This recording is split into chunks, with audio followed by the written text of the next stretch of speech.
वक्रतुंड महाकाय सूर्यकोटि समप्रभं निर्विघ्नं कुरु मे देव सर्वकार्यासु सर्वदं रामकृष्ण हरि जय जय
आवडते देवा थोर भक्ती आवडते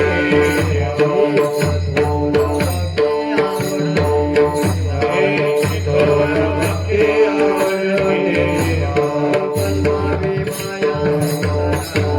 संकल्पावी माया संकल्पावी माया थोर भक्ती आवडते थोर भक्ती आवडते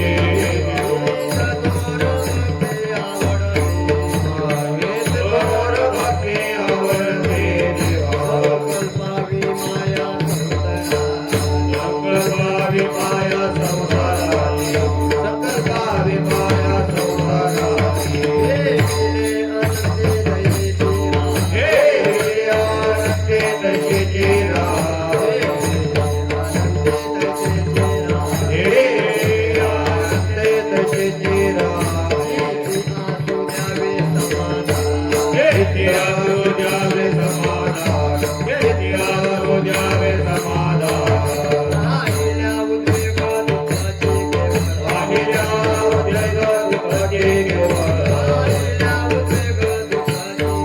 वाहिल्या उद्वेग दुःखाचे केवळ हो गणिते फळ सच्चिदानंद हो गणिते फळ सच्चिदानंद हे विद्यानंदे तैसेची राह हे विद्यानंदे तैसेची राह चित्ताला द्यावे समाधान चित्ताला द्यावे समाधान कामने घालू दयावरी कामने घालू दयावरी वाहू हा संसार देवा पाय वाहू हा संसार देवा पाय हे विले आनंदे तैसेची राह हे आनंदे तैसेची राह हे आनंदे तैसेची राह हे आनंदे तैसेची राह द्यावे समाधान द्यावे समाधान गोपाल कुमार गोपाल कुमार जय गोपाल कुमार गोपाल कुमार गोपाल कुमार गोपाल कुमार जय गोपाल जय गोपाल कुमार गोपाल जय गोपाल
हीच थोर भक्ती आवडते देवा, संकल्पावी माया संसाराची, ठेविले आनंद तैसेची रावे,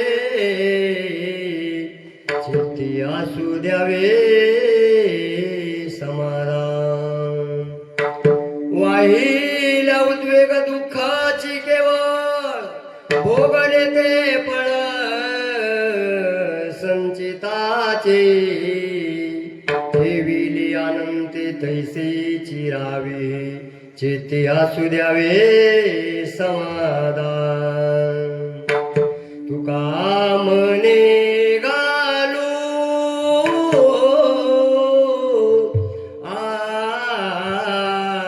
तयावरी भार, तुका मने घालू तयावरी भार, वाहू हा संसार देवा पाये, ठेविले आनंदे तैसे चिरावे, चित्ती असू द्यावे समाधान. विठ्ठल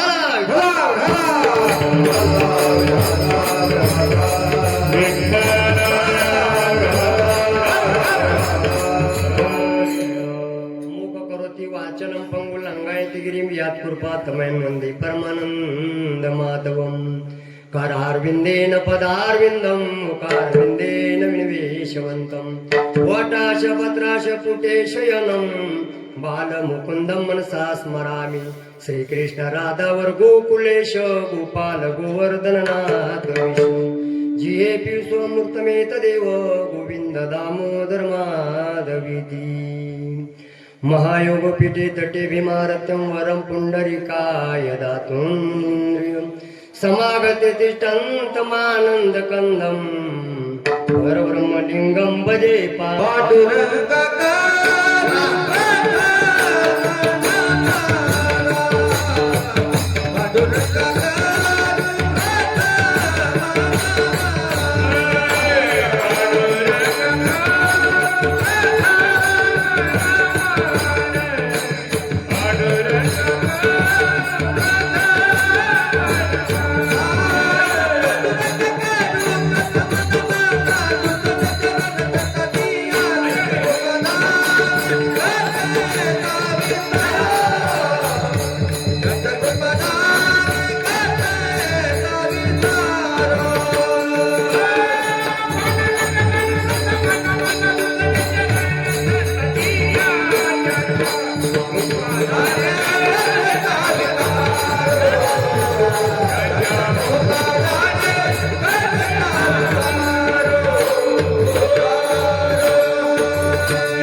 मज हृदय सद्गुरुजेने तरिलो संसार पुरु म्हणून विशेष अत्यादरू विवेकावरी ओम नमुन्याने ईश्वरा करुणा करा दयाळा, तुमचा अनुग्रह लादलो पावन झालो चराचरी. येऊन कृपावंते तुकया स्वामी सद्गुरु नाते आस्त ठेविला मस्तकी, प्रसाद देऊन केला सुगी. ओम नमो जनार्दना लागू सकळ सिद्धांच्या चरणातया माझे दंडवत मनजो मार्तुलिकम जितींद्रम बुद्धिमता वरिष्ठम वातात्मजं वानरुतं मुख्यं श्रीरामदूतं शरणं प्रपदि हे दुःख भंजन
कधी जमणार नाही जमेल वा असं वातावरण असे गायक असले महाराज काय आता 4 वाजे काय हरकत नाही मग बरं वाटलं तयारी ते आहे पुढं काही बघा वचन ऐका कमळापती माझे रंकाची विनंती कर जोडी तू कधे गळी पण असावे जवळी जयांचे केली या स्मरण वै सकळ विद्यांचे अधिकरण तेच वंदू श्री चरण श्री सद्गुरू ते करू नमस्कार आता प्रस्तुत प्राप्त प्रसंगी प्राप्त वेळी प्राप्त स्थळी प्राप्त घटिका भगवत चिंतनासाठी आपल्या सेवेसाठी निवडलेलं अभंग ज्ञान सम्राट नवे नवे भक्तीचं वैराग्य पांडुरंग परमात्म्याचे लढवाळ भक्त ज्यांनी 5वा वेद निर्माण करावा आणि या विश्वासाठी नव्हे विश्वातल्या मानवासाठी या हृदयाच्या अतिशय आनंदपुरामध्ये आनंद गावा असे असणारे जगाचे गुरु तुकोबराय यांचा हा भक्तीचं महात्म्य भक्तीचे प्रकार भक्तीचं फल असं काही महात्म्य सांगणारा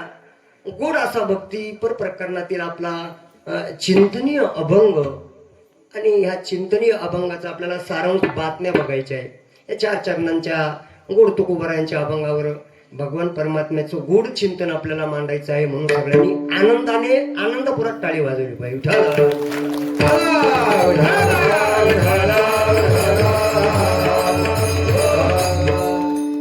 प्रत्येक गाथ्यात प्रत्येक संतांच्या गाथ्यात नाही गाथ्यातल्या प्रत्येक अभंगात नव्हे तर प्रत्येक अभंगाच्या चरणात नुसते चरणात नव्हे तर शब्दातल्या अक्षरामध्ये आपल्या मानवाची गुरु किल्ली रेखटलेली एक मानवामध्ये काहीतरी सांगितलेलं आहे मानवाचं हिताचं असेल आणि मानवाचं कल्याणाचं असेल आनंद देणारा असेल मार्ग दावखानावर असेल आणि ज्ञान देऊन आपल्या जीवनामध्ये भगवंताची प्राप्ती करून देणारं ज्ञान ज्यात भरलेलं त्यांना गाथा म्हणतात आपला माथा जागेवर आणण्यासाठी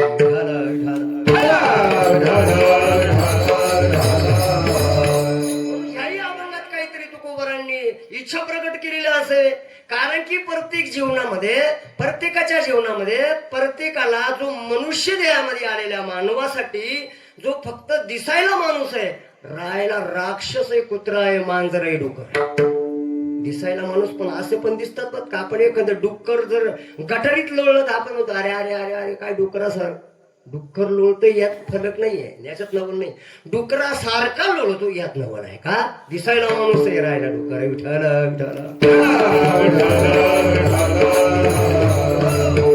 अशा डुकरांसाठी कुत्र्यांसाठी मांजरांसाठी नव्हे तर आपल्या मानवासाठी हितच आहे दादा हिताचं काय असेल तर आपण भक्ती केली पाहिजे त्याला भक्ती कळत नाही त्याला शक्ती कळणार नाही शक्ती कळत नसेल त्याला मुक्ती कुठून कळणार आहे आणि मुक्ती कळत नसेल तर भक्तीचा आनंद कुठून मिळणार आहे म्हणून प्रत्येकाने काय केली पाहिजे काय केली पाहिजे बाबा वा म्हणजे खूप जागृती बरं वाटलं मला एक समाधान वाटतं समाधान महाराजांकडे पण का असं समाधान नाही मिळत महाराज आता काय ठिकाणी आता न सांगण्यासारखं येवला तालुक्यात गेलो होतो कीर्तनाला अशी साथ होती चिकनगुन्याची बरी अशी साथ होती महाराज म्हणजे सांगायचं तात्पर्य हे कीर्तनकाराचं नाक आहे यांनाचा कोणी अपमान करत असेल ना सोडून दे कीर्तन दगड उचलला का बाबा आहे बरोबर आहे की नाही हे सगळं हे करण्यासाठी 1 दिवसाची तपचारा नाही महाराज अनेक दिवस रात्रंदिवस तळमळीने करावं लागतं ना आवडीने केलं तरच मिळतं बरं का सवडीने मिळणार नाही सवडीने नातू पेटी बसतो पण पेटीचे स्वरच कळत नाही. ही सवड आहे. विठाला विठाला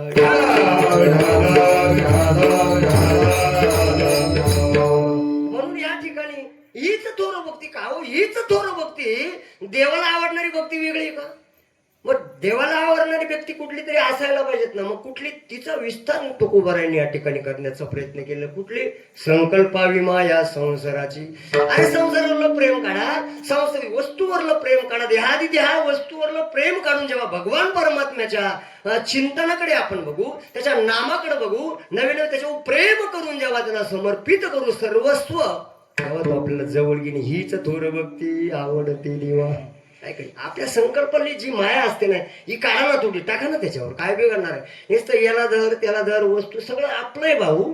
देव कोणाचा आहे? अरे तो आहे की नाही? त्यानंतर मग का हो, ही भक्ती करीत असताना आम्ही राहिलं कसं पाहिजे? तर कारण की आपलं राहणं त्याच्यावर अवलंबून आहे, आपल्यावर नाही. ठेविले आनंदी त्यांनी ठेवलंय की नाही आपल्या आपल्या काय हातात आहे? मरण नाही, तरण नाही, सहा गोष्टी आपल्या हातात नाही. बरं, जन्म, मृत्यू, हानी, लाभ, यश आणि अपयश याच्यावर कोणी कुरुकोंडी करूच नका. अजिबात अधिकार जमणार नाही. जमल मग सहा गोष्टी आपल्याकडे कशाला तळमळ करतो आपण? मग ठेवलं तसंच राहायला पाहिजे. ठेविले आनंदी तैसेची राहावे, चित्ती असू द्यावे. हा म्हणजे पुढलं बोलायची गरज नाही. अरे बाबांनो, खूप मिळालं, धन मिळालं, दौलत मिळाली, गाडी मिळाली, साडी मिळाली, बंगला, सगळं आहे, समाधान नावाचं चीज आमच्याकडे मिळत. काय करू? गटरात जायची वेळ आली भाऊ, समाधान नाहीये. पैसाही खूप झाला मरणाचा, ठेवायला जागा नाही. समाधान कधी आहे? बरोबर. चित्तात मानलं तर समाधान आहे राजा.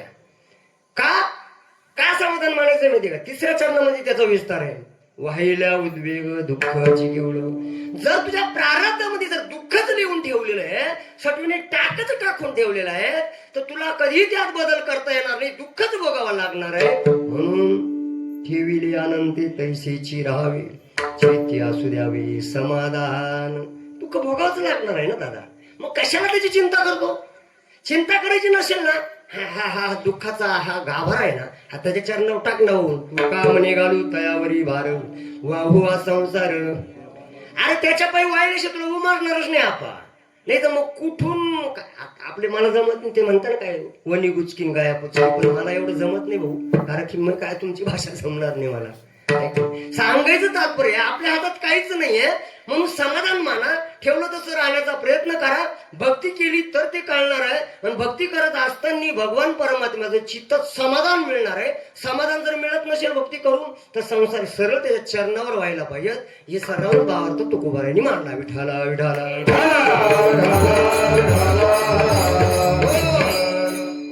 थोडस काही टचिंग झालं का अभंगाला? थोडासा भावार्थ सारांश कळला का नाही? कळला का नाही? माग नाही कळलं ना? मग येऊ का? जमणार नाही मायका महाराज. या ठिकाणी भगवान परमात्म्याच्या चिंतनाकडे आपण वळण्यापूर्वी काही परिहार महत्वाचा असतो. या ठिकाणी मूर्ती लोकांमध्ये सगळ्या ठिकाणी मंदिर नाही, सगळ्या ठिकाणी नदी नाही, सगळ्या ठिकाणी डोंगर नाही, पर्वत नाही. असं काही भगवान परमात्मा, संत आणि भक्त हे त्रिवेणी संगम ज्या ठिकाणी आहे ना, त्याच ठिकाणी सप्ताह आहे आपा. नाही तर जमणार नाही. बरोबर, चालू सप्ते बंद पडले, आणून आणले, जाऊ द्या, असू द्या. या ठिकाणी 76 वर्षाची परंपरा. आनंद, पुढचा आनंद वेगळाच आहे, कारण की हे बघूनच आनंद आहे. काय काय ठिकाणी जेवढे पाठीमागे राहतात ना, तेवढेच पुढे बसलेले असते. आपण कीर्तनकार म्हणतो, मी कशाला आलो भाऊ इथं? ऐका नाही, सांगायचं तात्पर्य. पण इथं मात्र आनंदाचा आनंद आहे बाबा. या ठिकाणी 76 वर्षाची परंपरा एवढी मजबूत आहे, एवढा पाया का की वैकुंठवाशी बघा, सचितानंद सतत आनंद देणार ह्या परिसराचं वैभव असणारे हरिभक्त परायण कृष्ण माऊली. कृष्णाचं नाव काढलं का बस आपल्याला जायखेड्याकडे जाण्याची गरज नाही. हृदयामध्ये कृष्णाचा अवतार आहे. अशा यांच्या अधिष्ठानात, अशा ह्या पवित्र त्यांच्या पदस्पर्शाने झालेली ही मातृभूमी असेल. आणि आताही ते येऊ शकले नाही, पण आमच्या हरिभक्त परायण यशोदा अक्का, बरोबर, हे सगळे रथी महारथी या ठिकाणी सांगण्यासाठी खूप आहे मला. आणि म्हणून बघा, ग्रामस्थ असेल, पंचक्रोशीतील हे संतजन असेल, साधूजन असेल, ज्येष्ठ असेल, कीर्तनकार असेल, प्रवचनकार असेल, टाळकरी असेल, माळकरी असेल, पारायणकार असेल, या सगळ्यांच्या कृपा आशीर्वादाने या ठिकाणी या भगवत चिंतनाचं 76व्या वर्षातलं पदार्पणाचा हा 3रा दिवस मज पामारा. माझं थोरपण आहे. माझं थोरपण कशामुळे? आमचं हृदयस्थान असणार आहे बघा हरिभक्त पारायण. आम्ही नामदेव महाराज म्हणतो, आमचे नाशिकचे आधुनिक नामदेव महाराज हरिभक्त पारायण आमचे बघा बघा सांगण्याच्या पलीकडे आमचे कुंदन महाराज भामरे यांच्या नावाने एकदा टाळी वाजवा. का माहिती का? एवढ्या कमी वयामध्ये कोणाला जमणार नाही. हे पुण्य असावं लागतं बरं का. हे पुण्य आमचा बघा पुण्य फळले बहुत दिवसा हा भाग्यउदयाचा ठसा आहे. म्हणून आम्हाला त्यांच्यापासनं त्यांच्या माध्यमातून इथपर्यंत येण्याचा योग आला. मी त्यांना त्यांच्या परिवाराला पुन्हा सेवा घेतली असेल ज्यांनी बघा. आज योग असं मोठा आहे की ही कीर्तन सेवा शेत श्री मयूर भाऊ अनिल भामरे, कैलासवासी अनिल भीमाजी भामरे यांच्या स्मरणार्थ घेते. त्यांच्या नावाने एकदा टाळी वाजा. कारण की हे पुण्य कुठेही लाभणार नाही. अन्नदानाचं पुण्य, कीर्तनाचं पुण्य, हे कुठलंही पुण्य असेल ना एवढं भाग्याचं एवढं सोपं नाही महाराज. ते फार पुण्याने मिळत असतं. म्हणून मी त्यांना धन्यता देतो. त्यानंतर दुपारचे अन्नदाते श्री दामोदर भाऊ असेल, सायंकाळचे श्री रमेश भाऊ केदा भामरे आपलेच बघा. आता तिथं आल्यानंतर काय महाराज काही वेगळं सांगावं लागत नाही. ते परिवारच बघायतला का सगळे सात्विक महाराज. आणि म्हणून असा परिवार खूप क्वचित बघायला मिळतो. म्हणून त्या पूर्ण परिवाराच्या नावाने एकदा टाळी वाजवा. ही स्तुती नाही महाराज, ही वस्तुस्थिती आज गरज आहे भक्ती मार्गामध्ये, भक्तिसूत्रामध्ये. म्हणून बघा त्यानंतर या ठिकाणी एवढ्या मोठ्या बघा भगवान परमात्म्याच्या चिंतनासाठी हा एकट्याचा खेळ नाही. या ठिकाणी बघा पाठीमागा जर बघितलं तर एकाचडी एक गुणीजन वर्ग आहे. या ठिकाणी बघा पहिले आमचे हरिभक्तपरायण अशोक महाराज भीमाशंकरकर यांच्या नावाने एकदा टाळी वाजा. खूप तुम्हाला अधिष्ठान असं व्यक्तिमत्व लाभलेलं आहे. म्हणून बघा असे अधिष्ठान असलं तर आपल्याला काय कमी महाराज. खूप गुणीजन वर्गाचं त्यांना मी धन्यता देतो. त्यानंतर आमच्या मनातलं खरोखर आज आवाज ऐकूनच समाधान महाराज यांच्या नावाने टाळी वाजवा. गोड गाय कोकिळा. त्यानंतर दुसरं बघा गान कोकिळा म्हणून हरिभक्तपरायण रमेश महाराज अखतवाडे बघा त्यांच्या नावाने एकदा टाळी वाजवा. त्यांना बघूनच महाराज ऐका नाही असं काहीतरी वेगळं पाहिजे. त्यानंतर आमचे हरिभक्तपरायण या ठिकाणी पक्वादा ऐकतच राहावा. ज्ञानोबा तुकोबरांचे बोल मुखातून काढलं एवढं हे नाही, पण हातातून काढणं एवढं सोपं आहे. त्यांच्या नावाने एकदा टाळी वाजवा. हे या ठिकाणी आपल्याला लाभले. तर गावातलंच वैभव आहे, गावातलंच फार मोठं हे वैभव आहे चंद्रसूर्याचं महाराज. त्यानंतर हरिभक्तपरायण भैया महाराज अनंतपूरकर बघा त्यांना मी धन्यता देतो. आज नारद मुनीचं अस्तित्व नारद मुनी वेगळे बघावं लागत नाही ना, आज लगेच दर्शन घडतं महाराज. त्यांच्या नावाने एकदा टाळी वाजवा. या ठिकाणी आजही आपली बघा आपल्या युट्यूब चॅनलचं मला काही जास्त माहिती नाही, पण काय नाव सांगितलं खरे दादा ना त्यांच्या नावाने टाळी वाजवा. बघा आपला युट्यूब चॅनल त्यांच्यामुळं काहीतरी म्हणजे गरजेचं महाराज. ही काळाची गरज आहे. आज नुसतं घरात बसून घरातच ठेवायचं नाही. म्हणून बघा या ठिकाणी असा परिसर दुमदुम गेलेला आहे. त्यांना मी धन्यता देतो. आणि या ठिकाणी पुन्हा सेवेकरी पांडुरंग चंदा आहिरे यांच्या स्मरणार्थ व्यासपीठ सेवक बघा त्यांच्यातर्फे त्यांच्या नावाने एकदा टाळी वाजवा. या ठिकाणी महाराज सगळ्यांच्याच नावाने टाळी वाजवण्याचा प्रसंग आहे. परंतु आज या ठिकाणी टाळी वाजवत जर बसलं तर रात्र टाळी वाजवण्यात जाणार आहे बरोबर. मग कीर्तन कधी ऐकणार आहे? पहाटी तर काकडा होणार आहे. मग वाकडा झाले कुठला काकडा आहे? सांगायचं तात्पर्य या ठिकाणी घोडे चिंतन या ठिकाणी प्रत्येकाचे नाव आता पूर्ण आपलं भजनी मंडळ आहे पंचक्रोशी सगळ्यांच्या नावाने एकदा पुन्हा एकदा टाळी वाजवा. आणि विशेष टाळी जी राहील ना त्यांच्या ताईंच्या नाव काय नाव आणि आता हे गावाचं भाऊ एक बघा या ठिकाणी एक आपली जनाबाई मीराबाई मुक्ताबाईच्या बाजूने एक आहे आपल्या महिला मंडळ आहे का बघा. त्या इथे प्रत्येका तू माये मिले करू फार भाग्यवंतच बसलेलं काय बोलणार आहे. परंतु आता आला येऊ करू आमचे परत सुपुत्र आलेले तेही पक्वातच वाजवतात. म्हणून तो एक लाभ जणांना. आणि आमच्याबरोबर आमचे मावस भाऊ मकरंदवाडीकर विठ्ठल महाराज जाधव यांच्याकडून आपल्याला फार मोठा म्हणजे पहिल्यापासून आपल्या इकडले जाणं येणं ओळख सगळ्या ठिकाणी ते ठिकाणच्या भागात कायम कार्यक्रम चालतात. म्हणून त्यांना मी धन्यता देतो. राहिले साहेब काय साहेब माहिती का यादी अवघड राहते. काही टायमाला असं म्हणावं तर मांडवाच्या दारी पोतं भर गहू आणि यादी फार मोठी दिली नाव कोणावरूनच घेऊ पण तरी यावं लागतं ना. काही सुटलेले काय करणार आहे. पण आपल्या शिस्तींचं नाव काय, अंबिका. खरोखर अंबिका मातांनी समाधान केलं गड्या. हा श्रीराम संत मंडप एकदा. अरे असं आहे का. बरोबर. अंबिका महाराजांच्या नावाने एकदा टाळी वाजवा. कसा आवाज पाहिजे तर सांगायचे. मोठमोठ्याला शिस्टिंग महाराज चालेल चालू बाबाच टोक टेकून घातली. जमत नाही शिटिंग करायला. म्हणून एकदा त्यांना मी धन्यता देतो. आणि बघा, तू माय मिले करू नका माझा राव. काय काय मला माहितीये का, नाव नाही घेतलं तरी अवघड होतं. म्हणजे एक ठिकाणी तर आता नसा अर्ध पाकिटच काढून टाकलं मला. मुख्य राहून त्यापेक्षा सगळ्याच्या वतीने एक नाव घेऊ का, चालेल का. घेतलं म्हणजे ऐकलेलं नाव आहे. माझ्या निवृत्तीनाथ दादांच्या चरणावर फुल वाहतो वाकून, निवृत्तीनाथ दादांच्या चरणावर फुल वाहतो वाकून बघा. आणि सगळ्यांचं नाव घेतो माझ्या प्रभू रामचंद्रांचा मान राखून. प्रभू रामचंद्र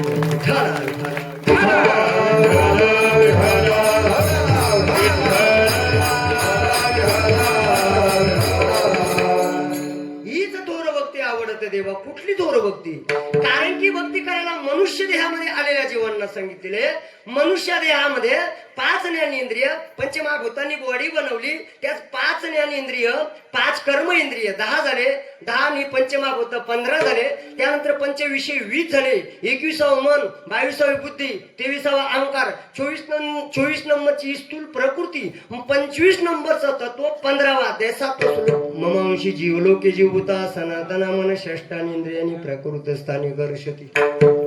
25 नंबरचं तत्व म्हणजे आपला जीवात्मा अंश आहे. आणि या देहात टाकला. त्या देहाने भक्ती केली पाहिजे. भक्तीसाठी एवढ्या 25 सूत्रांची गरज आहे महाराज. 36 तत्वांचा आहे. काय करा पुढे मी धावतो का सांगतो. आता याचा विस्तार मी केलेला नाही. भक्ती, कारण भक्ती विना पशु कशाशी वाढला. सटवण नेला कैसा. पुढला अवघड आहे की. नाथबाबांनी पुढे काय माय होती हे पुढलं नाही अवघड आहे का. कारण की आपल्या जीवनामध्ये जर भक्ती नसेल तर त्या पशु सारखाच नाव काय कामाचं आहे ना. कारण की तुम्हाला एक सांगू का, आता विनेकरी हे पक्वाद आहे बरोबर. हे तुम्हाला दिसतं ना बरोबर. हे नियमात जर असले ना, नियमात सगळे बरं का, तर आपल्याला काहीच वाटत नाही. पण हे नुसतेच उभे राहिलेले असते ना, यांना काही कळत नाही वळत नाही. का सांगतोय माहितीये का, हे नियमातले इथे. मी पुन्हा त्या संगमनेर भागात एक ठिकाणी कीर्तनाला गेलो ना महाराज. म्हणजे काय असतं म्हणजे का, बघा लावणी मृदुंग श्रुती टाळ घोष हे सगळं नियमात असलं पाहिजे. हे कुत्र घुसलं, कुत्र्याची लढाई झाली, एक पळलं आतमधून बरोबर. ते पखवाद्यापासून आलं, ते बसले शांत. त्यानंतर पुढं गेलं. त्यानंतर पीटी मास्तर नाही, पीटी मास्तर होते तिथं, त्यांच्यापासून गेलं, ते शांत बसले. आता विनेकरांनी जागेवर राहावं. ते विना घेऊन हाडाहाड करत जे जंगलात गेले ना भाऊ, ते कीर्तन झाल्यावर आले. अशी बी पद्धत नको. विठाला विठाला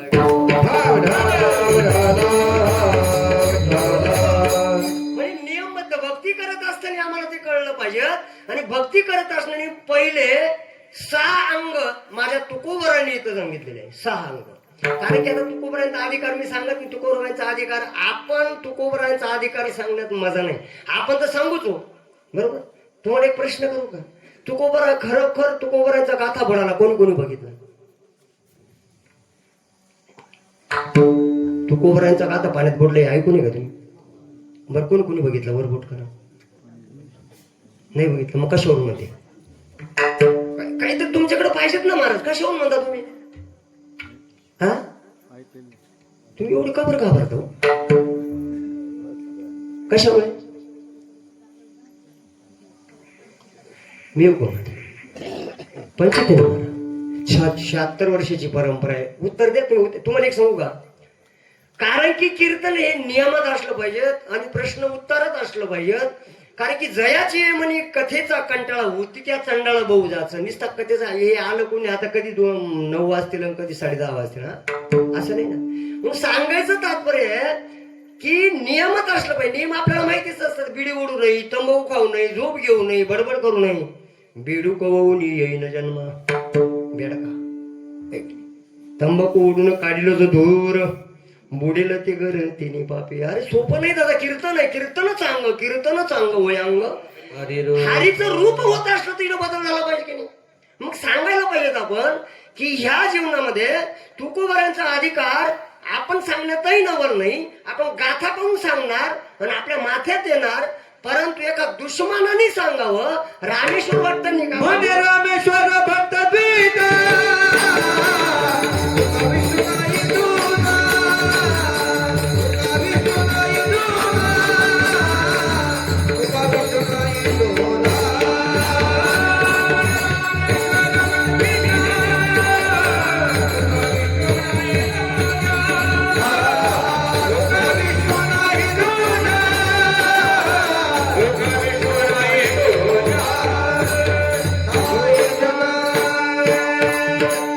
पुढे एकदा टाळी वाजवा. अरे महाराज काही उडी मारणं सुद्धा सोपं नाही. जर खड्ड्यात पडलं तर अवघड राहतं. एवढी उडी सोपी आहे. पण तुम्ही अशी टाळी का वाजव जसं टोल नाका भरायचा यांना. टाळी जोरात वाजवते एकदा कडकड म्हणजे काय वेळेस तू किती सांग मी वाजवणारच नाही नको.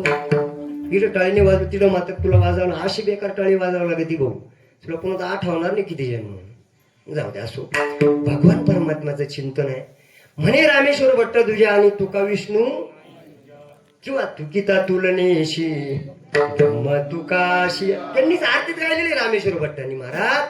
अरे एका दुश्मनाने वर्णन करा एवढा अधिकार तुकोबारांचा का त्यांच्या जीवनात आचार विचार आणि मग प्रचार आहे भाऊ. नुसतंच भजे काढले खायला लागला असं नाहीये. एवढं सोपं आहे का. त्यांनी आचरणात आणलं. पहिला विचार केला आचरणात आणला मग प्रचार केला ना महाराज. आहे का नाही. कारण की एवढं सोपं नाहीये. जे ते तुकोबर आहे त्यांचा अधिकार आहे. आणि म्हणून अशा तुकोबरांनी ह्या भगवान परमात्म्याच्या वाडमयामध्ये सांगितलेले भक्तीचे पहिलं प्रणिपात त्यानंतर स्तुती सर्व कर्म समर्पण उपासना चरणांचे स्मरण आणि कथा सर्वण हे सांग भक्तीचे. हे नाही कळलं ना काहीच कळणार नाही. गांजा कसा वाढावा हे कळणार नाही. विठाला विठाला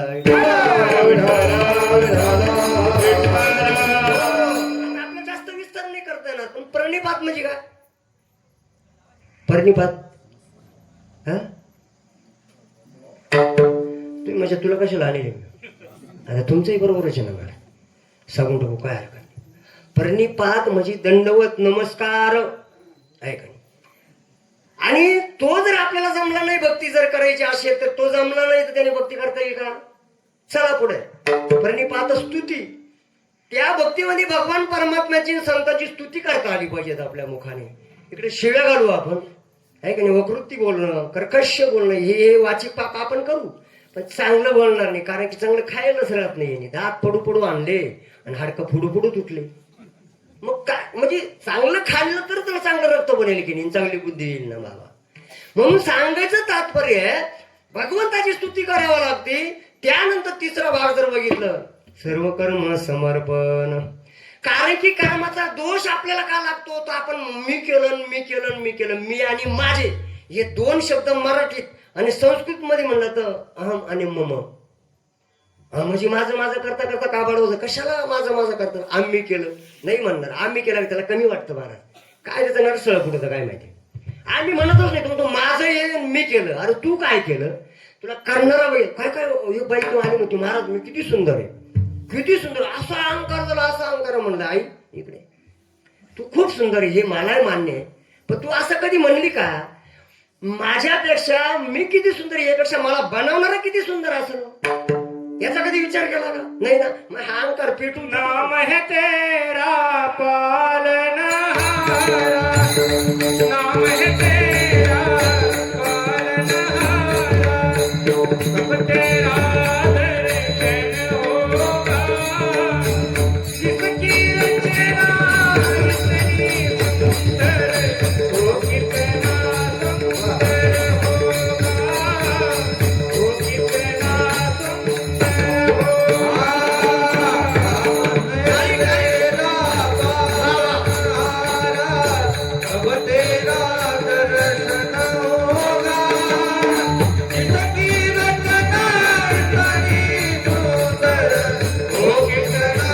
सुंदर होगा वो कितना सुंदर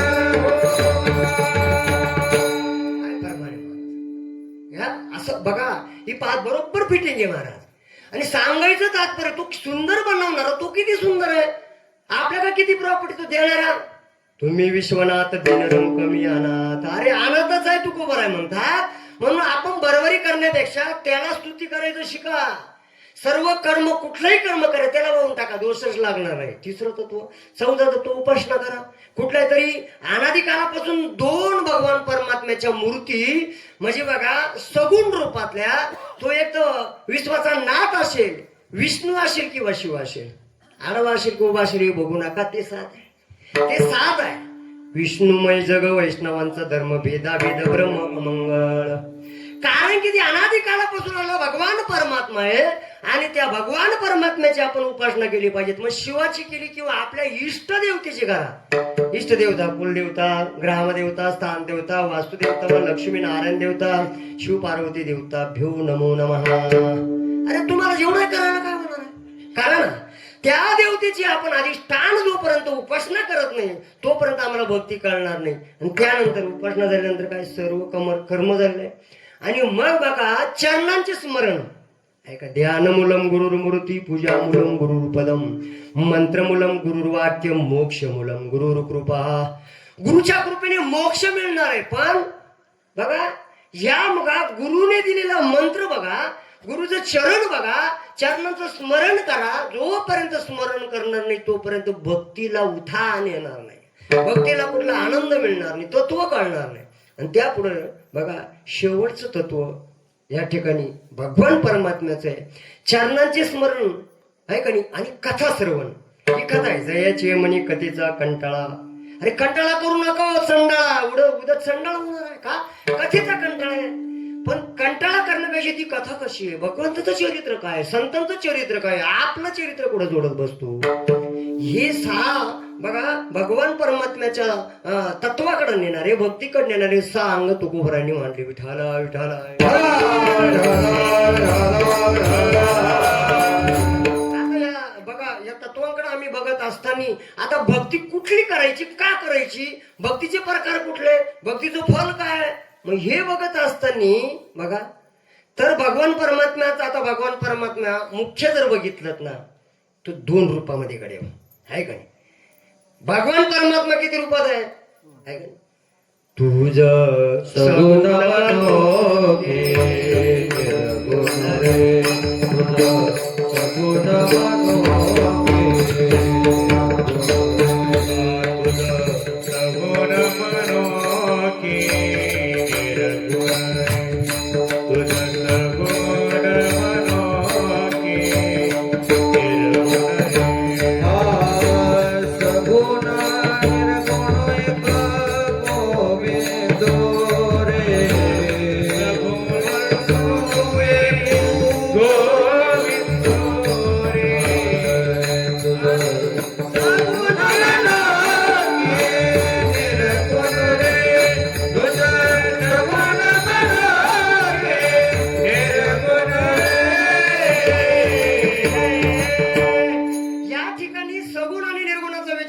निर्गुणाचा विचार आपल्याला करायचा नाही का.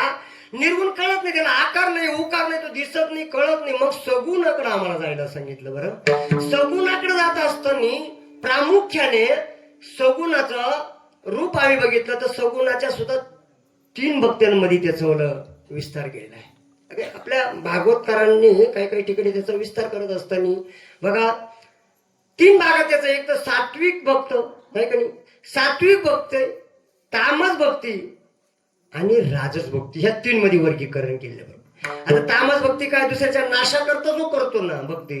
दुसऱ्याचा मसुबाला नवस केला एकाने, तो म्हणतो भाऊ भावाचं शेत जवळ जवळ आहे, शेवळ जवळ. पण लाड्या भावानं नवस केला, अय मसू बाबा तुला 7 बोकड्याची दावा नव्हते भक्तीचे बरं का, 7 बोकडे मारीन पण मोठ्या भावाचा गहू जळून जाऊ तिकडे, ही पण भक्तीची बरं का. 7 बोकडे मिळतात. तो म्हणतो मला काय हरकत आहे, 7 बोकडे मिळतात तू जाऊन टाकतो ना महाराज. पाहते ज्याला काय म्हणतात तामस भक्ती.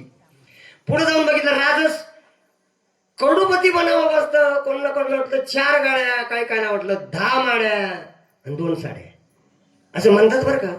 कारण की काय माणसाच्या जीवनामध्ये काय माणसाला वाटेल आणि काय करायला निघेल भरोसा नाही, पण काय घडेल माहितीये. भगवान परमात्म्याच्या तत्वाचा जर तुम्ही अंगीकार केला नाही तर खूप त्रास होणार आहे महाराज. मग आपल्या जीवनामध्ये आपल्याला आवडतं का हे बघू नका, त्याला काय आवडतं हे बघा.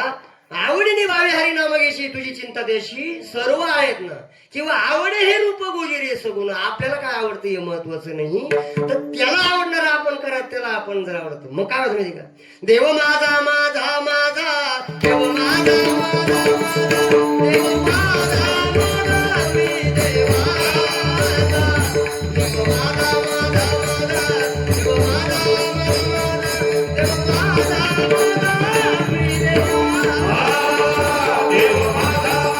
माझा, देव माझा माझा माझा, देव माझा माझा मी देवाचा. देव माझा माझा माझा, देव माझा माझा माझा, देव माझा माझा मी देवाचा.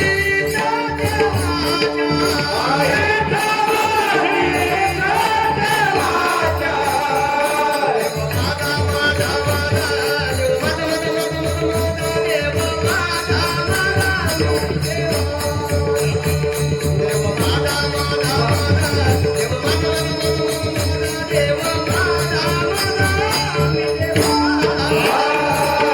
माझा माझा माझा, देव माझा माझा माझा, देव माझा मी देवाचा. गीत माझी देवाच्या, देव माझा माझा माझा, देव माझा माझा माझा, देव माझा माझा मी देवाचा.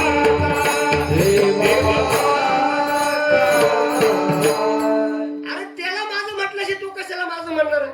आपण माझं म्हटलं तेव्हा तो म्हणणार आहे भाऊ. याला भक्ती म्हणतात बरं का. ही भक्ती महत्वाची आहे. आणि म्हणून बघा, सगुणाची भक्ती करत असताना राजच भक्ती सुद्धा काय करते, डुक्कर पाहिजे, कुत्र पाहिजेत, मांजर घेतली का नाही म्हणतो मला आता गाडी पाहिजे, गाडी घेतली का साडी. ही भक्ती चालत नाही भाऊ, ही राजच भक्ती आहे. ही भक्त लौकिक वाढवण्यासाठी ही पण करतात लोक. असो, दुसरा प्रकार. आणि तिसरा प्रकार सात्विक भक्ती, केवळ भगवान परमात्म्याच्या प्राप्तीकरताची केल्या जाते, तिला सात्विक भक्ती म्हणतात. आता 3 भक्तांच्या माध्यमातून सांगितलं, तशी भक्ताचे सुद्धा 3 प्रकार भागवतकारांनी सांगितलेले. पहिला भक्त बघा, कनिष्ठ भक्त, दुसरा भक्त मध्यम भक्त, आणि तिसरा भक्त उत्तम भक्त, सर्वोत्तम भक्त. आता कनिष्ठ कोणाला म्हणायचं, तो देवाच्या मंदिरातली बघा, देवाच्या मंदिरातल्या देवाची पूजा करतो, त्याला मानतो, त्याची भक्ती करतो, पण त्याच्या भक्ताची निंदा करतो ना भाऊ, हा कनिष्ठ झाला. थोडसा बरा आहे, थोडासा इतर. आता बघा बघा, संत ते देव, देव ते काय, तुका म्हणे येते नाही बिन भाव, नाही बिन भाव, भक्त तोची देवा देव भक्त, भक्त तोची देवा देव भक्त. तुका म्हणे बिन भाव, नाही बिन भाव, देवतोची भक्त, देवतोची भक्त, देवतोची देवा देव भक्त. भक्तोची देवा देव भक्त, काही फरक नाही महाराज. संत भक्त देव फरक नाहीये. आणि म्हणून बघा, भगवान परमात्म्याचं चिंतन करत असताना आणि या भगवान परमात्म्याच्या चिंतनाकडे जात असताना भगवान परमात्म्याला मानायचं नुसतं त्याच्या मंदिरातला माणूस चालणार नाही, त्याच्या भक्ताला सुद्धा मानलं पाहिजे. दुसरा भक्त आहे ना, दुसरा मंदिरातल्या देवालाही मानतो, त्याच्या भक्तालाही मानतो, पण ते इतरांची निंदा करतो. काय उपयोगाचा नाही. थोडसा बरं आहे बुवा पहिल्यापेक्षा, हा 2 नंबरचा. पण 3ऱ्या नंबरचा जो बघा, सर्वोत्तम बघतो, तो काय करतो माहिती का, विष्णू माया जागा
विष्णुमय जग आहे, सगळ्या जगालाच देव मानणं हा वैष्णवांचा धर्म आहे.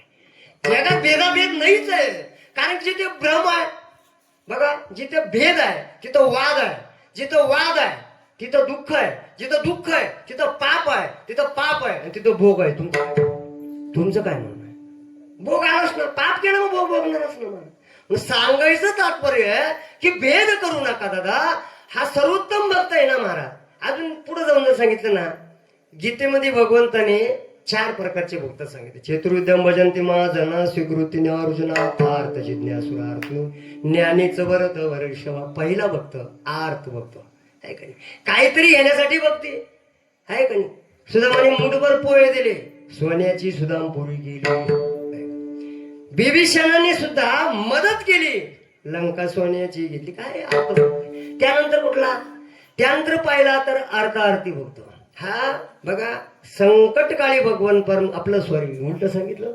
अर्थ भक्त म्हणजे संकट काळामध्ये भक्ती करणार आहे. ऐका, कोटे कुंतलाती द्वारकेच्या देवा. ही काय झाली माहिती का, गुंतल्या कुठं तरी अडचण आली ना मग भक्ती करायची महाराज. हा अर्थ भक्त. दुसरा भक्त अर्थार्थी, भगवान परमात्म्याची भक्ती करायची पण काहीतरी मिळवलं पाहिजे, हा दुसरा आहे. तिसरा भक्त जिज्ञासू, बघा जाणवायला लागी पाहिजे. हा बघा जिज्ञासू भक्त तिसरा. आणि चौथ्या भक्ताचं वर्गीकरण बघा किती गोड केलेलं बघा, कारण की हा ज्ञानी भक्त आहे दादा.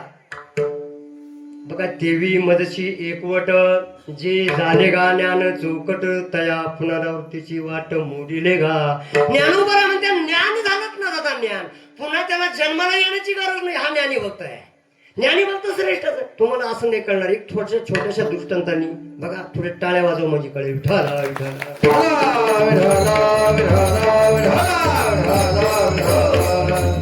दृष्टांत तुम्हाला घेण्यासारखं आहे बघा. दोघं मित्र होते, एक अतिशय ज्ञानी होता आणि एक अतिशय श्रीमंत होता. म्हणजे ज्ञानवंत आणि श्रीमंत हे दोघांची मैत्री चांगली जुळली कडे. दोघे मित्र होते गावामध्ये राहणारे. एक म्हणतो धन श्रेष्ठ आहे आणि एक म्हणतो ज्ञान श्रेष्ठ आहे. अशी जबरदस्ती पैन पडली. भाऊ मळ्यामध्ये होते दोघं जण चावलत. मळ्यामध्ये काय भांडण मिटलं नाही, उठले दोघे आले गावात. कारण की तो म्हणला, हा म्हणायचा धन श्रेष्ठ आहे आणि तो म्हणायचा ज्ञान श्रेष्ठ आहे. काय सामान तिथं. मग गेले पाटलाकडं. पाटला सांगितलं, पाटील बाबा ज्ञान श्रेष्ठ आहे. तो म्हणला, कसला ज्ञान श्रेष्ठ आहे, तुझ्या ज्ञानाला मी विकत घेऊन टाकेल, धन श्रेष्ठ आहे. तो म्हणला, माझ्याकडे येऊ नये का बोल. मग सरपंच महाराजांकडे सरपंचाकडे आले. सरपंच म्हणतो, हे काय हे वाद ठिकाण्यासाठी मी सरपंच झालो, जमणार नाही.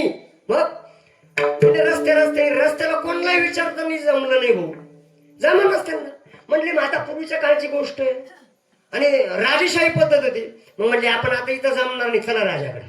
मग राजाकडे गेले. राजाकडे गेल्यानंतर आले दोघे सकाळी आणि म्हणले, महाराज म्हणले बोला. सकाळी तोंड धुतलं नाही आले. म्हणले तुम्ही कशाला आले. म्हणे काय नाही महाराज, माझं म्हणणं आहे ज्ञान श्रेष्ठ आहे, ज्ञानवंत म्हणतो आणि तू धनवान म्हणतो. नाही, माझं म्हणणं आहे धनवान श्रेष्ठ, कारण त्याच्याकडे धन होतं म्हणून तू धन म्हणत, याच्याकडे ज्ञान होतं. मग काय जमणार. राजाने विचार केला, हे दोघं एक आट्टा स्लिप मारवायला दोघांचा मी, इथं काही यांना जमणार नाही. मग राजाने काय केलं माहिती का, त्यांना कळू दिलं नाही. एक चिठ्ठी लिहिली, या दोघांना येता क्षणी फाशी देऊन टाकणे असं चिठ्ठीत लिहिलं. बरं, पण कळलं मात्र नाही. मग त्या शिपायाला बोलवलं, म्हणलं जर ही चिठ्ठी यांना वाचून दाखवली तर उद्या तुझं मुंडकं दिसणार नाही. मग वाचून दाखवायची नाही, चिठ्ठी घे तुझ्या खिशात राहू दे आणि शेजारच्या राजाकडे चिठ्ठी दे. या दोघांना त्याच्याकडे देऊन टाक राजाकडे आणि तू परत निघून ये. बरोबर, चिठ्ठी काय वाचली. मग या दोघांनी सांगितलं की हा वाद आपल्या राज्यात मिटणार नाही, मग तुम्ही दोघंही याच्या बरोबर जा आणि शेजारच्या राजाच्या हा वाद मिटणार आहे. म्हणजे काय हरकत नाही. हा म्हणतो धन श्रेष्ठ, हा म्हणतो ज्ञान श्रेष्ठ. दोघंही निघाले शिपाया. गेले राजवाड्यामध्ये. शेजारच्या राजाकडून एक शिपाई 2 महारथी आलेले म्हणाले, मग पाठवा आतमध्ये. गेले. राजाने पहिली चिठ्ठी हातात बघितली, त्याला म्हणलं तू जा भाऊ. आता यांना सांगितलं, हे भाऊ तुम्हाला दोघांना येता क्षणी फाशी द्यायला सांगितली तुमच्या राजाने. लागली डोकं खाजाली. एक म्हणतो तू तोबड तांड्यात तिनेच तांबायला पाहिजे होतं, कशाला मरायला आला. आज दोघंही मरणार आहे. ज्ञानही कामाचं नाही आणि धनही कामाचं नाही, कशाला मरायला आला. तिला ऐकलं असतं तर, म्हणजे काहीतरी ऐकावं एका महाराजांना. नाही ऐकल्याचा परिणाम पुढं काय झालं माहिती का. राजा म्हणला, आता काय बघा, त्याचा आदेश पाळला नाही ना, तो माझ्याशी युद्ध कर आणि आमच्या मैत्री म्हणजे पाळायची असेल तर आम्हाला एकामेकाचं ऐकावंच लागतं. जमणार नाही. पण म्हणले आज दिवसभर खाऊन पिऊन घ्या, चांगलं बघा. काही काही ठिकाणी ना पिठला भाकर असलं ना, हरे राम संगमनेर बाबा, जर तुम्हाला समोर झिळ विकून ते असलं ना, हरे राम उठा उठा उठा. ही पंगत तशी आमची पंगत फार महाराज गोड होती. आज माऊलींच्या नावाने एकदा टाळी वाजा. काय काय कडी होती मला कडीचा दृष्ट, पण आज नाही जमणार, कारण की आज आपल्याला जमणार बघा. अशी पंगत. आता आपलं कुठं चाललो होतो, विसरून जातो मी. कुठं चाललो होतो? हा, म्हणजे बरोबर जागेवर बघा. मग मात्र तिथं गेल्यानंतर त्या राजाने चिठ्ठी वाचली. राजा म्हणला आता मात्र तुम्हाला दोघं दे, पण आज दिवसभर खाऊन घ्या, रात्री निवांत झोपून घ्या, सकाळी 7 वाजता फाशी देऊ म्हणले. मग 7 वाजायचं ठरलं. गावात दौंडी पिटवली. सकाळी 7 वाजता शेजारच्या राज्यातून आलेल्या 2 इस्मांना फाशी देण्यात येणारी सगळ्यांनी हजर व्हावं, बरोबर. आणि मग मात्र हे आता ज्यांना झोप येईल का महाराज, 11 वाजता ते उठलं. कोण? ते धनवान. म्हणजे एक काम करणार, जाय ना म्हणलं, तुझं ज्ञान सांग ना आता त्या राजा. म्हणलं ज्ञान नाही, तुझंच धन घेऊन जाय म्हणले. 11 वाजता ते उठलं ना गरज. ते उठलं, महाराजांचा दरवाजा वाजवला.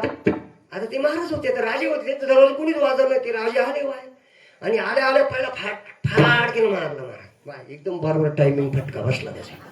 म्हणजे दरवाजाच्या पाठीमागे जाऊन धरपडलं. म्हणजे का मला मारले? म्हणजे येण्याची टायमिंग आहे. म्हणजे कशाला आला रे? म्हणजे काही नाही, मला असं वाटत होतं. काय वाटत होतं ना? म्हणजे आमची फाशी रद्द केली, ते मग तुम्हाला पाहिजे तेवढ्या मोहरा दे. म्हणजे गुदाम भरलेलं आहे. दुसरी मारली फाटी, तिकडे जाऊन पडलं, गपचित निघून गेलं. गेलं ना. ते म्हणलं हे भाऊ, माझं धनाचं काम संपलं, तुझं आहे आता. म्हणलं ज्ञानाचं काम नाही. म्हणले मला आता गरज नाही, तू झोप. ते ज्ञानवंत झोपून गेलं. ते कुठं झोपत? ते म्हणले सगळे आता 2 बसले, तर उद्या किती बसून. ते घाबरलं. ते झोपणच. हे झोपलं, पहाटे लवकर उठलं. भाऊ म्हणलं उठ. तो म्हणला नको भाऊ, आता उठणं म्हणजे मरायचंच आहे. म्हणले काय आंघोळ करू नको, काय नको, आता मरायचंच आहे. 7 वाजले, सगळे जमा झाले महाराज. आणि 2 फास तयार केले, काळी पिशवी तयार केली दोघांना. तुम्हाला बरोबर कळतं. ज्ञानोबरांना संसाराचं ज्ञान होतं का? पण संसार अचूक सांगितलं का नाही? ज्ञान असावं महाराज, पण कुठलंही नाही. म्हणले मी 20 पिऊन बघितले. कोणी 20 पिऊन बघितलं नाही ना? माहिती का ना महाराज, दोघांच्या त्या काळ्या पिशव्या तयार होत्या, फाशीची तयारी झालेली होती. आणि मग मात्र शेवटच्या क्षणाला काय करतो मग, कोणी बी फाशी देण्याच्या अगोदर शेवटची इच्छा काय? आता म्हणाला विचार भाऊ, तुझी शेवटची म्हणली, माझी शेवटची इच्छा नको. आता 2च बसल्या तर घामट निघालं, आता इच्छाच राहिली नाही म्हणे मला. ज्ञानवंताला विचारलं तुझी इच्छा काय? म्हणलं 1-2 शब्द बोलण्याची इच्छा आहे बघा. आता ज्ञानवंतच तो, ज्ञानच श्रेष्ठ आहे ना. मग तो म्हणला महाराज, एक सांगितलेलं तुम्हाला नवल वाटेल, नवल नाही वाटणार तर तुम्हाला घाम येईल. नुसता घाम नाही वाटणार तर तुम्ही युद्ध करायला निघालो. म्हणजे काय मोठं आहे, पण नाही सांगणार म्हणे. आता राजाला अजून आतुरता वाटली. राजा म्हणे आता सांगावं लागत. नाही म्हणले, सांगितलं तर तुम्ही माझं मुंडकं उडवशाल आणि त्या राजाशी युद्ध करशाल. म्हणजे युद्ध करणार नाही ना? म्हणे नाही. मग ऐका म्हणलं, आमच्या राजाशी युद्ध करणार नाही. ऐका म्हणाले, आमच्या मरणाला काय मला वाटत नाही, आम्हाला तुम्ही खुशाल मारा. पण का? याचं कारण ऐका म्हणाले. का आमच्या राज्यामध्ये आमच्या राजाला कामाला फाशी देता येत नव्हती का? राजा म्हणलं बरोबर आहे, देता येत होती. पण ऐका ना म्हणले, आम्हाला दोघांनाही ब्रह्मदेवाचा श्राप मिळालेला, शाप मिळाले. म्हणजे काय, तुम्ही ज्या ठिकाणी मरशाल ना तिथे 100 वर्ष पावसाळा येणार नाही, म्हणून मला इकडे पाठवलं. तुम्हाला मारायचं मारा, नाही सोडून द्या म्हणले. वाचले ना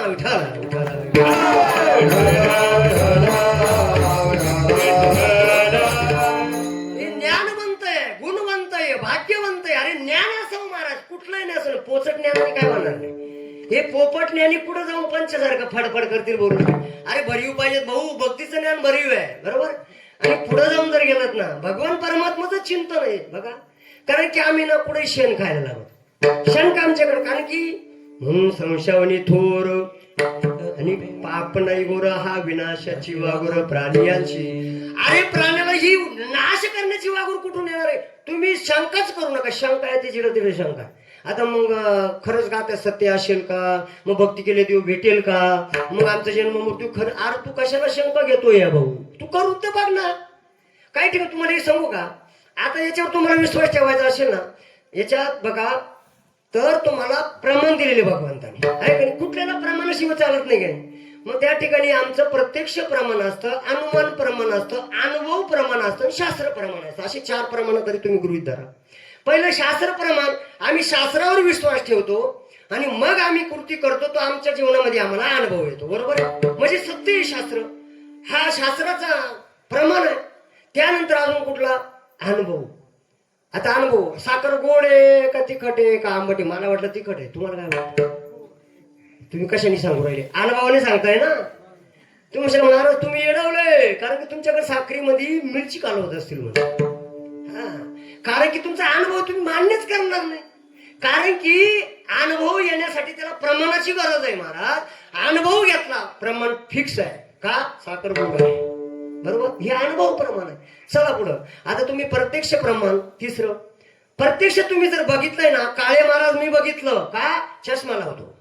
दुसरा जर आला नाही हो चष्मा लावत नाही, तुम्ही फोटोत पहा म्हणाले. आता तुम्ही सांगा, प्रत्यक्ष तुम्ही पाहिल्यानंतर तुम्ही एखादा जर आला तर फोटोत पाहणाऱ्याला तुम्ही येळत काढशाल का नाही? बरोबर. आता तो फोटो थोडासा आधीचा आहे, हा नंतरचा आहे, हा भाग वेगळा आहे. पण प्रत्यक्ष प्रमाणाला महत्व नाही की नाही? प्रत्यक्ष जे प्रमाण आहे त्याला महत्व आहे. प्रत्यक्ष जे बघितलं ते खरं आहे. मी स्वतः बघितलं महाराज, बरोबर आहे, मी होतो तिथं. प्रत्यक्ष प्रमाण. आणि चौथं प्रमाण राहिलं ते अनुमान प्रमाण. हे थोडंसं खतरनाक आहे. अनुमान प्रमाण म्हणजे अंदाजी प्रमाण. पण इतकं काटेकोर राहतं महाराज. समजा तुमची नदी आहे ना, उन्हाळ्यात बरं का, भर चैत्र महिन्यात वैशाख महिन्यात पूर जर आला, पूर, तर तुम्ही काय अनुमान काढणार? राईट, काय? तिच्या उमावर पाऊस झाला. इथं तुमचं शिंतुडा नाही, पण तुम्ही काढणार का नाही? बरं, हा चुकीचा आहे का? यत्र यत्र वन्न तत्र तत्र धुमा. तुम्हाला लांब कुठं तरी दूर दिसतोय, दूर दूर दूर, तुम्ही काय अनुमान काढणार? 100% तर अग्नी लागलेला आहे. हे प्रमाण आहे काय? हे कमी पडेल महाराज. तुम्ही हे बघा, एक दृष्टांत असं सांग, टाळ्या वाजवून विठ्ठल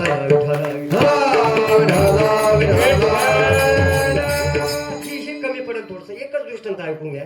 एक राजाची सभा भरणार होती आणि त्या सभेला सगळी तयारी जेलनं झाली. राजा तिकून निघाला हत्तीवरून आणि सगळीकडून पब्लिक बसलेली आहे. म्हणजे असा बारीक रस्ता, त्या रस्त्यावर सगळं फुलांचं रांगोळी काढलेली आहे. राजाचं स्टेज सजलेलं आहे आणि राजा तिकडून निघालेलं आहे. आणि तेवढ्यामध्ये सगळ्या पोलिसांच्या लाईनी लागल्या, सगळे बसलेले आणि एक आंधळं त्या रांगोळीवर चालायला लागला. ऐक बरं का, आंधळं त्या रांगोळीवर चालायला लागलं. त्या पोलिसांनी बघितलं आणि राजाची स्वारी जवळ येते. म्हणला, हे मूर्खाच्या अवलादी, दंड धरलं, फार त्यानं ओढून घेतलं बाहेर रांगोळीवरून. बाजूला आंधळ्या दिसत नाही बरं का, म्हणला तो. ते बाजूला घेतलं. ते आंधळ म्हणतं, पोलीस दादा, अरे थोडं हळू सोडायचं, म्हणजे हळू सोडायला पाहिजे. ते पोलीस डोकं खा झालं. म्हणलं, खरे आंधळ्या तुला दिसत नाही? म्हण नाही. मग मी पोलीस आहे, तुला कसं काय कळलं? म्हणजे मला अंतर्ज्ञान आहे म्हणे. काय म्हणलं? मला आंतरिक कळतं, अंतर्ज्ञान आहे म्हणे. म्हणजे खरं? मग ते पोलीस गप बसावं ना. आता ते थोडे यंटमच होते. त्यांनी हात धरला आणि ते राजा जाऊन पोस्टला घेऊन गेलो त्याला तिथं, त्या आंधळ्याला. म्हणजे महाराज एक वस्तू आली म्हणली, फार जबरदस्त आहे म्हणले, अंतर्ज्ञान आहे म्हणे. अंतर्ज्ञान म्हणलेला काही कळतं. आता ते अनुमान केलं होतं त्याने. आता हे अनुमान प्रमाण. मग ते म्हणलं ठीक आहे. आणि म्हणलं राजाला आनंद झाला. बरोबर, असे शोध घेत होतो का? म्हणले आपल्याकडे ना गारगोट्या आणि हिरे एकत्र खूप पडलेले आहे म्हणे. पण ते गारगोटे आणि हिरे कळतच नाही, बाजूला काढणारा कोणी पारखीच येत नाही. म्हणलं अंतर्ज्ञानी आला ना, माझं काम झालं. म्हणले काळे आंधळ्या, म्हणले नोकरीला राहतो का? म्हणले राहतो ना महाराज. मग 2 रुपये महिना ठरलं. 2 रुपये महिना म्हणजे राहतो, काय हरकत नाही. 2 रुपये तर 2 रुपये. आणि 2 रुपये महिना ठरला बाबा. आणि तिथून पुढं म्हणले एक काम कर, पहिलंच काम म्हणलं गारगोट्या आणि हिरा गारगोट्यातून बाजूला काढायचं. कोणीच केलं नाही म्हणजे, दगड सारखे दिसतात. म्हणले बर, सकाळची सभा आहे, पुढं सरका सरका, पुढं सरका, पुढं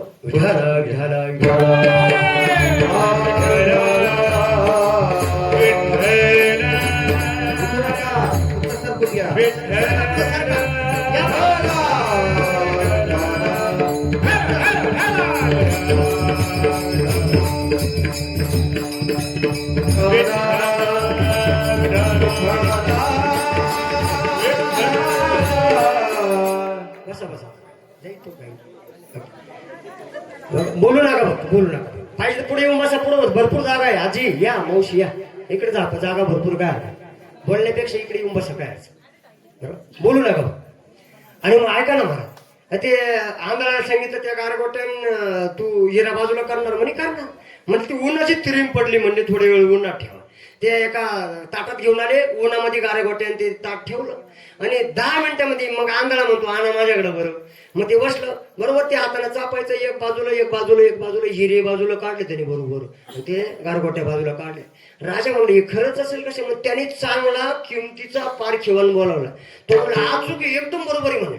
म्हणले काय आंधळ कामाचं आहे भाऊ? म्हणले आंधळ्या तुला कामाचं, तुला अजून 2 रुपये महिन्याला वाढवून देतो मला.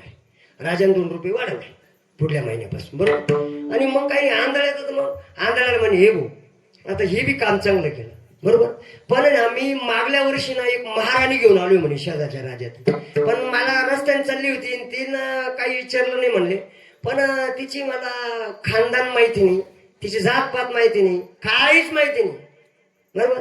मग ती कुठल्या कशाची असेल मला सांग म्हणलं, मी राजा आहे, मी कसा स्वीकार करणार, मी फक्त दिसायला चांगली म्हणून घेऊन आलो. मग म्हणला तो म्हणला आंधळा म्हणला काय हरकत नाही, तिला पाणी घेऊन बोलवा. आली पाणी घेऊन मस्त ठुमकत दिलं पाणी. दिलं पाण्यानंतर नाही मग गेली मात्र जाऊ दे. मग म्हणलं काय आंधळा म्हणे सभेत सांगू का एकंती म्हणली, पहिली एकंती सांग म्हणली ही नाचणारीची पोरगी म्हणे. राजा डोकं खाजायला. राजा म्हणलं ही काय चावलं तर नाचणारीची पोरगी आणि माझ्या राज्यात? म्हणलं हे खरंच नाही, खोटं जर ठरलं तर मुंडकं उडवीन आंधळ्या. म्हणलं हे खरंच ठरणार ऐक. मग म्हणले बर.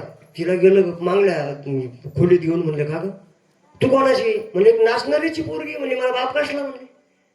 मग मात्र राजा डोकं खाजरलं. म्हणलं हे लई कामाचं आहे. आंधळ्या अजून 2 रुपये वाढून, आंधळ्या अजून 2 रुपये वाढून दिले. आता खूप जाणार. आणि तिसरं तत्व विचारलं बरं असं म्हणजे का रे मी लहानपणापासून माझी आजी नाही, आजोबा नाही, बाप नाही, आईनी मला कोणीच भेटले नाही हो, त्यामुळे माझी खानदान कशी असले म्हणले. कसे वाटले तुला? म्हणली मला तुमची खानदान 1 नंबर बी करायची. राजा का संतापला, मेहनत तलवार काढली मारणार. म्हणले कशाला काढतात, काय कारण काय? म्हणजे तुला हे कसं काय वाटतं? म्हणले नाही तुमची पूर्ण खानदान मागली चेक कर म्हणाले. सगळी खानदान जर काढली ना ती पूर्ण भिकाऱ्याची अवलादीची म्हणे कशावर? मग म्हणले का रे आंधळ्या कशावर?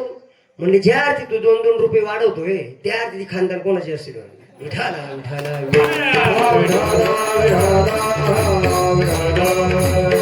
आंधळ्याने 2-2 रुपये पाहिले का? पण एक अनुमान काढला की नाही. म्हणले का रे आंधळ्या हे ठीक आहे बा, मग तू पोलीस होता तुझा कसं काय काढला? म्हणले असे हिसक्याने दसक्याने बोलणारे फक्त पोलीसच असते. हा माझा अनुभव आहे म्हणे. अनुभव म्हणजे अनुमान आहे, हा पोलीसच असला पाहिजे म्हणून मी सांगितलं. म्हणजे गारगोट्या कशा काय करता हे अनुमान कळलं. म्हणजे गारगोट्या अरे म्हणले काय हिरे नाही रे तापत नाही, त्याला किती उन्हात ठेवा ते थंड लागतात, जे गरम लागलं ते बाजूला, थंड लागलं ते बाजूला. अनुमान आहे की नाही? अनुमान आहे महाराज. आणि म्हणजे ते नाचणाऱ्याची पोरगी तुला कशी काय कळली आंधळ्या? अरे म्हणजे एवढे ठुमकत पाणी घेऊन आली, मग तिला सवय लागली नाही बरोबर अनुमान. मग हे 4 प्रमाणाने सिद्ध होतं की अनुमान प्रमाण सिद्ध आहे. विठाला विठाला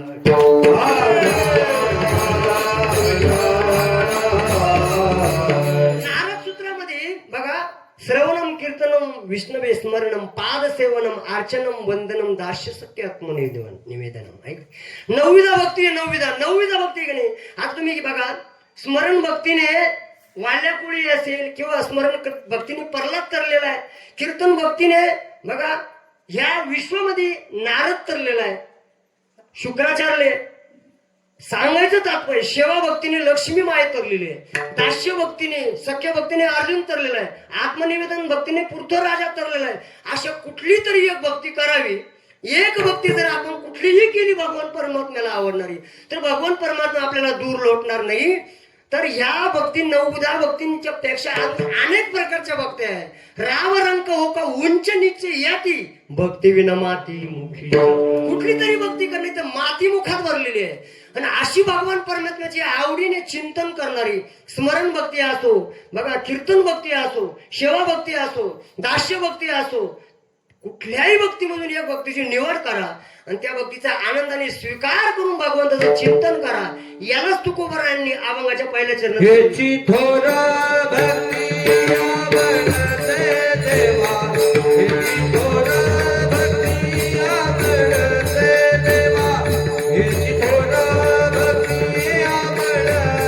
देवा, थोर भक्ती आवडते देवा, थोर भक्ती आवडते देवा,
संकल्पावे माया संसाराचे. हा संसार बघा, या संसारावरलं प्रेम करून भगवंतावर करून बघितलंस ना तर आपल्याला अनुभव येत असतो दादा. म्हणून या अनुभवाने भगवान परमात्माचं भक्तीचं सूत्र सिद्ध आहे. कारण की ही भक्ती करत असताना आपण आपल्या मनाने चालू नका, आपल्या मनाने कुठलंही चिंतन करू नका, आपल्या नियमात असलं पाहिजे. कीर्तन हे क्रांतिशील संस्कृतीचं अभियान आहे, भगवान परमात्म्याचं अधिष्ठान आहे. बघा, अन्य भक्तांचं गुणगान आहे, विभूती तत्वाचं आख्यान आहे, प्रबोधनाचं व्याख्यान आहे आणि परिणामी क्रांतिशील संस्कृतीचं अभियान आहे. याला कीर्तन म्हणतात दादा. म्हणून कीर्तन सांग. कारण की भक्ती करत असताना भगवंताकडे बघा त्यांनी कसं आपल्याला ठेवलेलं आहे बघा. तुम्हाला हे नाही कळणार, कारण की आपल्या जीवनामध्ये जे आहे ना ते करण्याचा प्रयत्न करा. एकदा काय झालं माहिती का बाबा, धुळ्या बघा, नाशिकवरून धुळ्याला गाडी निघाली होती बघा. हा दृष्टांत फार पटण्यासारखा आहे. नाशिकहून धुळ्याला गाडी 6 वाजता होती सकाळी बरोबर. आणि एखाद्याने सांगितलं मला धुळ्याच्या कोर्टामध्ये तारखेला जायचंय. शिडकोवरून त्यांनी पत्नीला सांगितलं सकाळी लवकर उठ, डबा करून दे आणि मला वेळेवर गेलं पाहिजे. ती थोडी उशिरा उठली आणि डबा केल्यानंतर त्याला 10-15 मिनिटं उशिरा निघाला. तिथून पुढं तो रिक्षावाला पकडला, रिक्षावाल्याने थोडा रिक्षा भरता वेळ केला. तिथून पुढं बस स्टॉपवर गेला तर 5 मिनिटासाठी त्याची बस निघून गेली, त्याच्या समोरून गेली महाराज 5 मिनिटासाठी बरोबर. 6 वाजून 5 मिनिटांनी तिथे पोहोचला. एवढा संताप करायला लागला. त्या बायकोला शिव्या दिल्या, रिक्षावाल्याला शिव्या दिल्या, त्या कंडक्टरला शिव्या दिल्या, त्या ड्रायव्हरला सुद्धा सोडलं नाही बाबा. याला का आखलीचा बाता नाही. तुझ्यासाठी 5 मिनिटं कशाला थांबल रे आपण, कशाला थांबणार तू? कारण त्याचा नियम आहे 5 मिनिटं लेट चालणार आहे, त्याचा नियम आहे. तू तुझ्या नियमात नाही. पण बायकोला शिव्या, रिक्षावाल्याला शिव्या, संताप केला. म्हणलं मूर्खाची आवलात, 5 मिनिटं थांबला असतात. ही 5 मिनिटं लवकर उठली असते म्हणजे सगळंच आता काय करा, कुठं ते तोंड जोडायचं राहिलं. आणि मग मात्र दुसरी गाडी 6:30ला होती, अर्धा तासाचा गॅप. आणि दुसरी गाडी निघाली 6:30च्या गाडीनं. हा बसला म्हणलं लेट तर लेट पण जावं लागणार आहे. 6:30ची गाडी पिंपळगावात पहिली गाडी पोहोचली, याची गाडी निघाली, याची गाडी पुढून गेली कुठे वडळी भोईला, याची गाडी पिंपळगावात, ती वडळी भोईच्या पुढे चांदवडात, याची गाडी वडळी भोई. आणि चांदवडाच्या पुढं रावड घाटात गाडी घुसली. आणि किती फूट खोल दरी तुम्हाला चांगलं माहिती, पण त्या दरीमध्ये गाडी गेली. पहिली गाडी बरं गेली, गाडी एकही वाचलं नाही, चिरडा मरडा झाला. आणि हा चांदोडमध्ये जाऊन लागला स्टॉपवर. याला कळलं की 6 वाजेची गाडी सुराला झाला. बरं झालं देवाने वाचवलं. पत्नी लेट उठली, ड्रायव्हरनी चांगलं केलं, रिक्षावाला बरं झाला, गांजा पिऊन बसला. आता का बरं वाटायला? अरे दादा, भगवान परमात्म्याचं नियोजन आहे. आपल्या आपला नियम चालू नको बघा. आपला नियम आपण जर घातला तर आपण दुःखाला कारणीभूत होतो दादा. म्हणून भगवान परमात्मा करतो ना ते चांगल्यासाठी. हे कमी पडलं. एका राजाने काय केलं, तलवारीला धार लावली आणि तलवारची धार लागली का नाही म्हणून ती करंगळी चालून पाहिजे, ती करंगळी कापली आणि रक्त गळायला लागलं. करंगळी कापली म्हणजे तुकडाच पडला, एवढी जलद धार होती. आणि राजाने आपलं प्रधानाने पाहिलं आणि प्रधानाने पाहिले राजे म्हणजे जे होतं ते चांगल्यासाठी होतं म्हणून तुमची करंगळी कापली, चांगलं झालं. मग राजाला तळ पायाची मस्तकात बसली, पुढं स्टॉप घेतला नाही महाराज, ते अवघड राहते मग. आणि मग मात्र ती तळ पायाच्या मस्तकात आल्यामुळे याने गेलं म्हणलं प्रधान माझी करंगळी कापली, तुला आनंद होतो, आवड झाली म्हणले, याचा अर्थ तुला काहीतरी राज्याची अपेक्षा लागली का, याला द्या म्हणले बंदीखान्यात टाकून. बंदीखान्यात प्रधानाला टाकून दिलं महाराज. आणि मग राजाने विचार केला, बघा शिकारीला निघाल्याच्या अगोदर 4 चोरांनी नवस केला देवीला, जर आम्हाला चांगलं धन बिन जर मिळत आम्ही नर बळी देऊ म्हणे, नर बळी देऊ. योगायोग त्यांना मिळला धनाचा अंडा, ते म्हणले आता नर शोधावं लागला. हे गेलं एकटं राजे, एकटं सापडलं. प्रधान घरी कोंडून दिला, गेलं एकटंच. गेल्यानंतर मग ते 4 जण चौकीकडून सावधच होते. पकडलं राजाला, आणलं देवीच्या मंदिरात. आणि आणल्यानंतर एक म्हातारा चोर होतं. म्हणलं हे देवाला परिपूर्ण अंगाचा सगळे तत्व असणारा भक्त आवडतो, मग बळी तसाच आवडल. मग पाहिलं तर सगळं चेक केलं ना तर त्याला करंगळीच नव्हती. राजाने म्हणलं चालणार नाही, त्या सोडून म्हणले चाल, कारण की त्याला तुझे बोट तुटेल होतं, चालणार नाही देवीला. मग तू म्हणला सोडून द्या. राजाला सोडून दिलं. राजा म्हणे अरे प्रधान म्हणला होता तो जे होतं ते चांगल्यासाठी होतं, मी ज्ञान देण्याचं त्या प्रधानाला कोंडून दिलं. डोकं खाजवलं, पळतच गेलं राजवाड्यात. म्हणजे पहिले प्रधानाला सोडून आणला, प्रधानाला आणला सोडून म्हणले प्रधानजी माफ कीजी बाई, माफ कर म्हणे भाऊ. का अरे तुला ज्ञान देण्याचं त्या बंदीखान्यात टाकलं म्हणाले, अरे इथं मी चूक केली म्हणाले. म्हणले का तू म्हणला होता चांगलं बोट कापलं ना चांगल्यासाठी, मला जरा बोट असतं ना म्हणले त्यांनी मला चोरांनी सोडलं नसतं कापलं असतं देवीच्या पुढं. म्हणले राजे मला कोंडून ठेवलं हेही चांगलंच झालं ना. म्हणजे कसं आणि मला तुमच्या बरोबर असं तुम्हाला सोडलं असतं मला हे चांगलंच होतं. देव चांगल्यासाठीच करतो ना. म्हणून देवाने ठेवलं तसं रामाचं दुसरं शहर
भक्ती करत असताना भगवान परमात्म्याने कसं ठेवलं आपण आपल्या मनाने करू नका.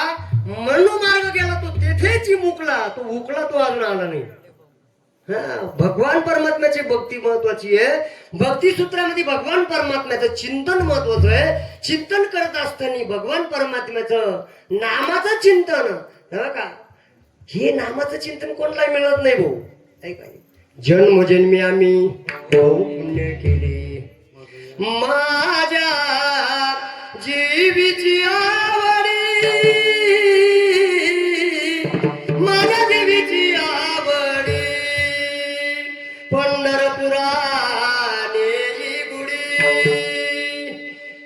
पंढरपुराने गुडी पंढरपुराने गुडी पांडू रंगी मना रंगले पांडुरंगी मना रंगले रंगी मना रंगले पांडुरंगी मना रंगले पांडुरंगी मना रंगले पांडुरंगी मना रंगले पांडुरंगी मना रंगले पांडुरंगी मना या भगवान परमात्म्याचं पांडुरंगाचं चिंतन करायला जीवनामध्ये कमी पडणार नाहीये. भगवान परमात्मा दूर नाहीये. दूर करणारा असे वाक्यवंत मनोदया शरण गेले पंढरीला शरणदा. या भगवान परमात्म्याने कलश केलेला आहे आणि कलशात भगवंत आहे. कुठे भगवंत नाही चराचर व्यापून बसलेला माझा पांडुरंग आहे. जा पंढरीला. म्हणून काय केलं जाया जाया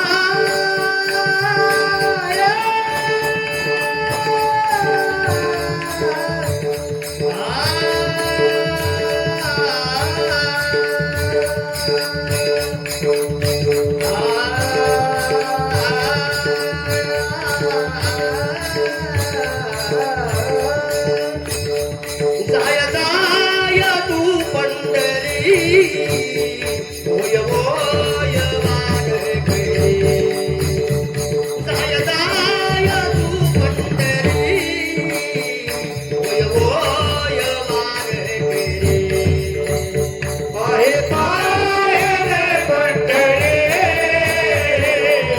होय होय वारकरी होय होय रे पंढरी होय होय वारकरी.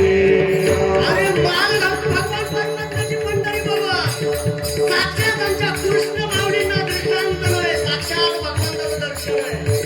दर्शन दूर नाहीये. आणि म्हणून या चिंतन करता करता अरे चिंतनीय झाले त्याला. त्यांच्यासाठी भक्ती आहे, त्यांच्यासाठी भगवंत आहे, त्याच्यासाठी माझा पांडुरंग आहे. आणि म्हणून काय केलं त्या भगवंताने? अरे कबीर महाराजांनी आपल्या महाराष्ट्रामध्ये यावं आणि या पांडुरंगाच नाही नाशिकच्या नगरीमध्ये जय विठोबार हरी जय जय जय जय जय जय विठोबार गोपाल जय जय जय जय जय जय जय जय हा विठोबार गोपाल हा विठोबार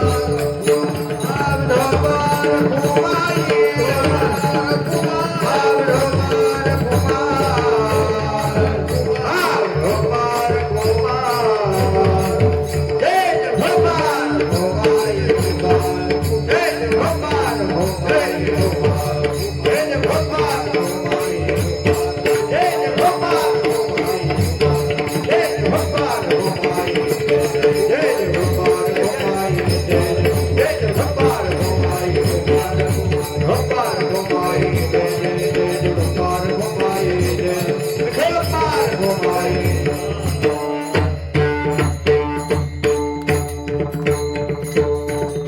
या खाली हात बस. एक आजी एक बाबा याच्या नावाने टाळे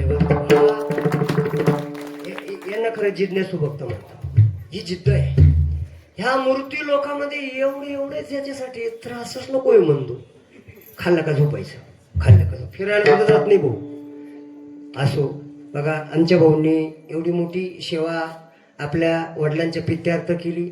वडिलांनी पहिलं जाण बरं का, ज्यांना आधीच बघा, कारण की ज्ञानोबरायांचं एक अभंग आहे बघा, ह्या मृत्यू लोकांमध्ये काने घालून या बोटे नाद झोपावे, न कळता दिन न कळता जाणे 9 दिवस, भवाया पाता न दिवस जाणा, आयुष्याची गणना 7 दिवस, डोळे घालून या बोटे चक्रजी पावे, न दिसता जाणं वा 5 दिवस, नासागराचे आग्रह न देखता नाही तरी त्याची दिनी म्हणा रामकृष्ण. नाकाचा शेंडा वाळला का त्या दिवशी रामकृष्ण, डोळ्यात बोट घालून चक्रजी दिसले नाही तर 5 दिवसात मरण, आणि कानात बोट घालून नाद आला नाही तर 9 दिवसात मी मरणार आहे घरातल्याला सांगून. आणि एवढं सोपं आहे का आपा? आहे का? ज्ञानदेव म्हणे साधूंचे लक्षण अंतकाळी वेगळी तुम्ही बघा ना.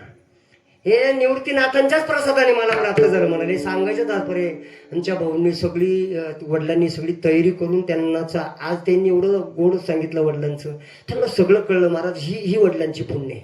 मातृदेव भव पितृदेव भव अतिथी ही म्हणून त्यांच्या नावाने टाळी वाजवा की ही सेवा ते घेतात.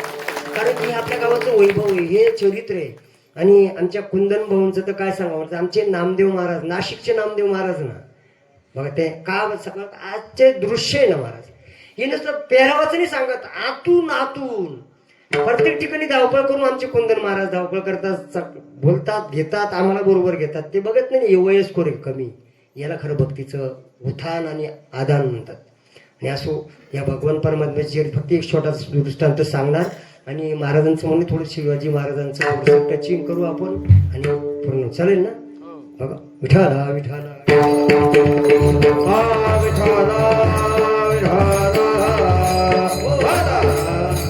ऐका, हे दुःख आहे ना आपल्या प्रारब्धात झाले. बघा, जे असेल प्रारब्धी ते न चुक कर्म, कधी प्रारब्धातलं दुःख चुकत नाही, ती भोगावंच लागतं. भोगूनच पूर्ण होणार, तसं पूर्ण होणार नाही. एक दिवस अशी परिस्थिती झाली, पाचीच्या दिवशी सटवीने टाकला रावणाच्या मुलीच्या कंपाळावर. मुलगी झाली रावणाला आणि ती आतून बाहेर आली, रावण आतून दरवाजापर्यंत गेला आणि दरवाजात भेट झाली. ऐकताय तुम्ही? रावणाची आणि सटवीची. ते स्कूटी देव बंद केल्या, टाकणार ते रावण होतं. ते का साधं होतं का? ते पाचीच्या दिवशी मुलगी झाली आणि साठवे काय येणं केलं, कशाला आले, तर कापायला लागली. म्हणले तुला काय झालं घाबरायला, तुला काय केलं म्हणले मी. नाही म्हणे कशाला आली एवढंच विचारलं ना. म्हणले मी सांगणार का. मग याला थोडी शंका आली. म्हणले का सांगत नाही. म्हणजे तू आतमध्ये काला गेली ती. म्हणजे टाकायला गेली. म्हणले टाक म्हणजे काय. म्हणले जन्माला आलेल्या प्रत्येक लेकराची पाचीच्या दिवशी त्याचं आयुष्य मरेपर्यंत कसं राहतं ते कंपाळावर मला शिक्का मारून जावं लागतं. म्हणजे कोणाच्या आज्ञेने ब्रह्मदेवाचं अक्षर आणि माझा टाका असतो म्हणाले. हे सत्य आहे बरं का.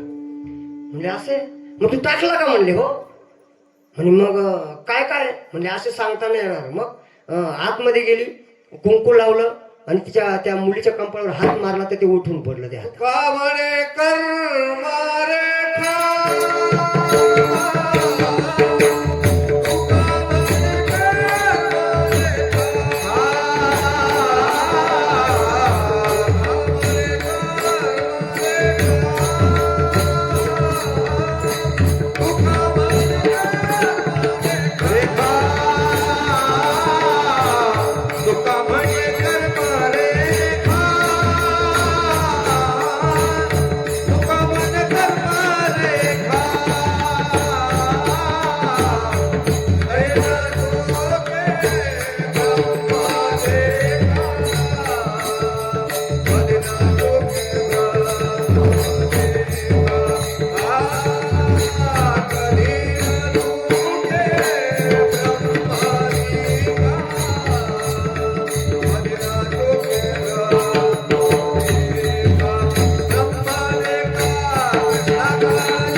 आपला कसं टाइम संपल्यामुळे आपण धावता घेतोय.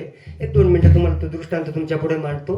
बघा, ह्या आल्यानंतर मग सटवीच्या हातावर ते बघितलं सगळं म्हणे वाच. सटवीला म्हणे नाही मी तुम्ही वाच म्हणे. मी वाचलं ना तुम्ही माझं मुंडकं तोडशाल म्हणे. म्हणलं नाही वाच. नाही म्हणले मुंडका तू नाही वाचलं तरी मुंडकं तोडीन म्हणे. मग ते सगळं वाचावं लागलं. सगळं पहिल्या वर्षी काय, दुसऱ्या वर्षी काय, तिसऱ्या वर्षी काय, लग्न 12व्या वर्षी पुढं सगळं करलं. म्हणले मग का माझ्या मुलीच्या नशिबात कुठला चांगला वर आहे, राजपुत्र कोणचा आहे. घाम फुटलं तिला. आता हेच कोणाला उत्सुकता असते ना. घाम फुटलं म्हणले हे सांगण्यासारखं नाही. म्हणले तुमच्याच वाड्यामधला त्याला बाप नाही भंगी काम करणारी आई आहे, मुलगा आहे, त्या मुलाच्या आणि मुलीचं लग्न म्हणा. आता भंगी समाजामध्ये म्हणण्यात ते राजा आता रावण आहे. ते पेटलं, ते मेनाची तलवार काढली मारणार. बघा मारली नाही ती उगारलीच. आणि तेवढ्यात बघा भगवान परमात्मा एवढं साप आहे का पण ते नाही. तिने सांगितलं माझा काही दोष नाही, घडतं का नाही पहा. थांबलं ते रावण. नाही घडलं तुझं मुडकं उडीन. म्हणले मी रावण आहे नाही होऊ देणार म्हणणार. आता ते रावण होता अहंकारी. नाही होऊ देणार म्हणे ते. मग त्याने काय केलं त्या आईला आणि त्या मुलाला घेऊन या म्हणे.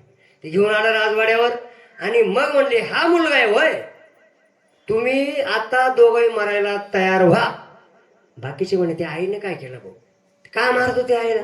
तो मुलगा म्हणले मुलाला तरी मारलं. मुलाला पुढे बोलवलं आणि वरून मुंडकात वरतून तलवार टाकणार. तर त्या आईने कवळी मारली, मुंडका बाजूला घेतलं आणि ते पायावर गेलं वार. पायाचा अंगठा तुटला. पायाचा अंगठा तुटला. पण आईने सांगितलं बास मलाही मार आणि त्यालाही मार. पाहिजे तर आम्हाला राज्य सोडून जातो भाऊ, तुझ्या राज्यात राहणार नाही, तुझ्या मुलीचे लग्नच करणार नाही म्हणले मग याला 7 समुद्राच्या तिकडे जाऊ द्या म्हणले, आपल्या राज्यातल्या देशातच नका म्हणे. आणि मग गेलं ना भाऊ, त्यांना सोडून दिलं ना. आणि मग मात्र ती 12 वर्षाची मुलगी झाली. राजाने पण ठेवला रावणाने. आणि पण ठेवला. आणि मग सगळीकडे पत्रिका वगैरे. त्याच्या अगोदर हा मुलगा जिथं गेला ना तिथं मंदिरात जाऊन बसले रडत दोघंही. बसता बसता शिवाचं मंदिर होतं गावाच्या बाहेर. आणि त्या गावचा नेमका राजा वारला त्या राजवाड्यातला, त्या राज्यातला. आणि मग तिथं एक हातीच्या सोंडीत माळ दिली. आणि ज्याच्या गळ्यात माळ टाकील त्याला राजावर बसवायचं असा तिथला पण ठरला. आणि हे दोघं बी शिव मंदिरात त्या गावामध्ये त्या राहत. आणि मग मात्र ती हत्तीन फिरायला लागली सगळीकडे. फिरता तिला काही कोणी मिळला नाही. ती हत्तीन सरळ शिवाच्या मंदिरात आली. या मुलाच्या गळ्यात माळ टाकली.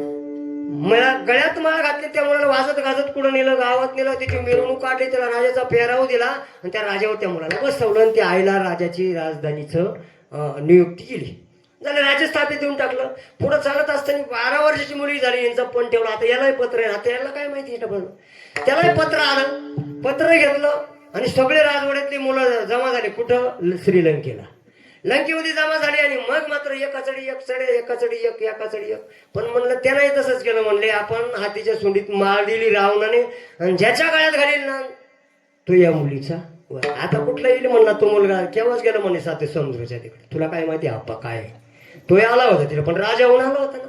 आणि आल्यानंतर मग काय ती हत्तीन फिरली आणि याच्याच गळ्यात माळ घातली. कारण की ब्रह्म्याचा अक्षर आहे आप्पा.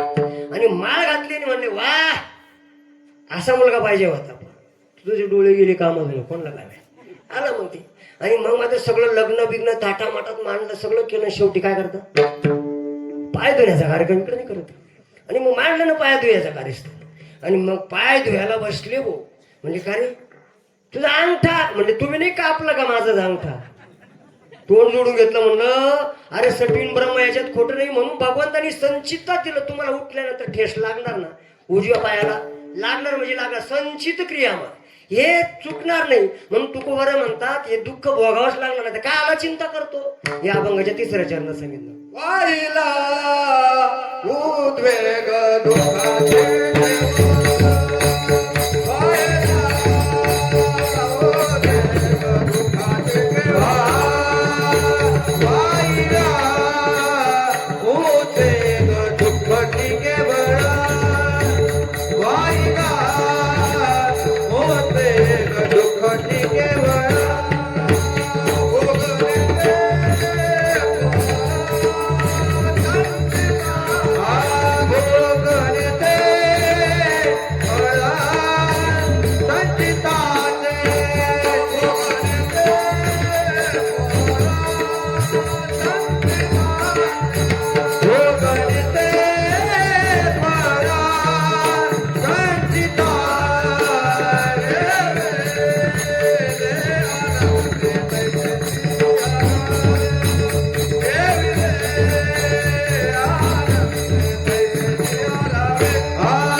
नाही राहत मग राहायचं आपण राहिलं पाहिजे. अरे भगवंताचं चिंतन केल्याशिवाय आपल्याला राहताच येणार नाही भाऊ.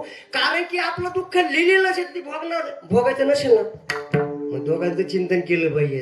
एक तर संत किंवा भगवंत याच्याशिवाय हे नशीब कोणी बदलू शकत नाही आपा. कारण की संतांची पंगत गोड आहे आणि संतांची संगत गोड आहे. देवाचा चरित्र गोड आहे आणि देवाचं नाम गोड आहे. ह्या 4 खांबावर आपला परमार्थ उभा आहे. हे 4 धर्माचे खांब आहे. एक पहिलं सत्य खांब आहे, दुसरा पवित्रता आहे, तिसरं तप आहे आणि तिसरं बघा ह्या मूर्ती लोक दया आहे. दया या 4 मूर्ती लोकातले धर्माचे खांब आहे. या 4 खांबावर आपला धर्म उभा आहे. एक जरी 3 टेकले 3 गेले एकच पाय उरला तो सत्य नावाचा पाय उरलेला आहे. म्हणून नंदीचा उजवा पाय एकच बाहेर आहे 3 आतमध्ये 3 पाय गेले कटले धर्माचे एकच पाय सत्य तू विठ्ठला. सत्याशिवाय तुम्ही सत्याने राहत तुमचं मुंडक कधीच कापल्या जाणार नाही.